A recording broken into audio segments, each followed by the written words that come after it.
I have several really good friends who are LDS. You and I have some mutual Mormon friends. Okay. You've got a hilarious take on why is it that Mormons are such prolific entrepreneurs as a group. We have lots of Mormon friends. Entrepreneurs. This Sales- is a maybe- two-part Yeah, question. yeah. Man. Let's start with one. Okay. Let's go with So sales. why are they people. great salespeople? And then now we've got a second topic. Right. Why they're great entrepreneurs. Second video. Right, that's true. More clicks, more views. Like, subscribe to the channel if you enjoy this content, Yes. which you haven't heard yet. So why are this Mormons is a great touchy one. salespeople? Okay, so we're gonna remove any sort of religious Yeah. or political bias or anything from this. This has nothing to do with the Mormon religion Right. or anything like Right. that. But I've said that Mormons are the most remarkable salespeople, maybe in the world, because first off, they've got to go. Because I have 6 Mormon cousins, by the way. Yep. Josh, Jay, Jordan, Joel, Jaron. I got 2 of them in the wrong order. They're all 6'3" to 6'7". So I know a lot about the Mormon religion, and they all went on missions, and they have to ride from door to door. Yep. Sometimes it's in Russia. Jay was in Russia in just cold, awful place. Yep. Joel's in like Michigan. He's either sweating bullets or freezing cold, and they're Yep. riding door to door. First off, the amount of balls it takes just to go knock on doors. Yep. And you know that they're wearing 2 shirts in the summer, right? They got the undershirt and the main shirt. They're sweating extra, but they're knocking on doors, which first off, they're reducing that fear. But the thing is, the product they're selling has to be the hardest product to sell. Yes. Basically, it's like you go up to somebody and you're like, hey, why don't we get to know you? What are some of the things you enjoy? Well, I enjoy alcohol. I enjoy a good R-rated movie. I enjoy having sex with people, even though I'm not yet married. Yeah. I like doing fun things that occur after 10 p.m. And yeah, that's it. And they go, okay, well, you're gonna have to get rid of all that. Yeah. The alcohol, the sex, the R-rated movies, none of that anymore. Okay, well, surely, I can still drink coffee. I love coffee. Big coffee guy. That'll be fine. I'll just drink coffee. Well, actually, caffeine, gonna get rid of that too. No coffee. They're like, okay, well, so what's the sort of, what's the benefit? Well, here's the kicker. We're gonna take 10% of all of your income moving forward. And they're like, dude, sign me up. I'm in. How they can sell that product is so remarkable. And there's all sorts of incredible Mormon family values, by the way. I want to say Mormons are some of the nicest people in the world. But if you lay it out like that as a product, it's like somebody was like, all right, we want to make somebody a great salesman. Give them, what's our hardest product to sell? They're like, oh, we got Mormonism. They're like, okay. That's it. Well, maybe they'd build them an email list and they could sell that. No. Door to door.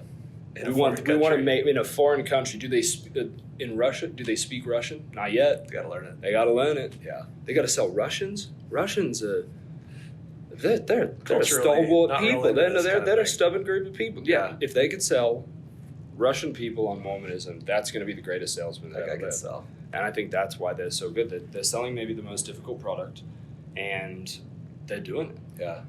I love it. All right. There's a book. Wait, no. Let's talk about. Okay, now So you're ask me talking this about. now, yeah, All so right. ask me So we just got done talking about why Mormons are such exceptional salespeople. They also tend to be exceptional entrepreneurs. We have here in Boise, Russell, just down the road, is a remarkable entrepreneur. Yep. Why is it that? One, my cousin in Utah works at this massive $1 billion MLM company. All the MLMs, and they're like it's like tech companies. in Salt 3 years Lake. later, they're like, well, we were doing 0 sales, now we're doing $1 billion. Yes. And so they're incredible entrepreneurs, and I have a few beliefs in this. First off, for building an MLM, it's great because they don't have a lot to do at night. So they come up, there's actually these really cool things, these games they play where they have like you take a toothpick. Have you heard about I don't know doing this. So No. you get a toothpick, and so it's like a group of kids because they can't go to bars or Right. do things that are interesting or fun. And so they make fun, which is also very cool. Yeah. But they take a toothpick and then they have to trade that toothpick up to like a car. So they go and they trade this thing and they barter back and forth for all these items. So they trade from a toothpick and they're like, I need a napkin. And then somebody I don't know, they're off in the woods and they've got to take a, poop, and they're like, I need a napkin really badly. I'll take it for you. And then they trade the napkin for a video, and then they get I don't know how this works, but this is what it does. They trade up. Yeah. And so the other thing is, like, Mormons are very supportive of their own community. Mm-hmm. So for MLMs, they can go over to, Karen's house and be like, I got this new makeup. It's incredible. Like, I want to support you. And then they're all in the MLM immediately. But I think the real reason Mormons are such great entrepreneurs is because if I didn't drink and I didn't have sex, I'd be a billionaire. There's the two most fun and potentially distracting things, alcohol and sex, and you remove those from your life, it's like, you better be a billionaire. Like, what else are you doing at night? What are you doing, with your time? Of course, there's lots of other things that are fun that aren't alcohol and sex, but they're great. And alcohol can make you tired the next day, and you can spend a lot of time pursuing things of a sexual nature. I didn't like how that came out at all. Let's leave it. Maybe, I don't know, maybe we might edit that part out. But if you take out that, boom, and then also if you throw in having kids at like 18 or 12 or whatever age they start having kids, gotta hustle. If I had a kid, I don't have any kids yet. You got 3. Yeah. But I know that the second when that's on the way, it's just a different level of like, okay, I got to get my shit together. A little more serious. So you look at things. a Mormon kid who's 20 years old. He's got 2 kids. Yeah. Then he's like, I got to get it together. Also, 10% of the money may go to the church, but no alcohol spending, no coffee, none of that stuff, no R-rated movies. So they have all this free time. Frankly, they've got a lot of free time. Yeah. And energy's high because they're not drinking, and they haven't destroyed their adrenal glands with coffee at this point. And so I think they crush it partially because of that. Yeah. It's a time thing, and then it's a values thing. Yeah. And I think the time is a big part. But if I had a kid coming, you get it together, you get it sorted out. So you've got a 30-year-old non-Mormon who spent most of his 20s pursuing drinking and sex and R-rated movies. I don't know why I keep coming back to that. And then you've got a 30-year-old Mormon who's had 10 years and he's got 10 children. And he's like, every minute that's not with the kids is so effective because it's got to be. Yeah. So that's why Mormons are such great entrepreneurs. Shout out to the LDS Church if you guys want to sponsor me. I don't know if that's how this works. But I'm here in Boise. There's a lot of you here. Yeah.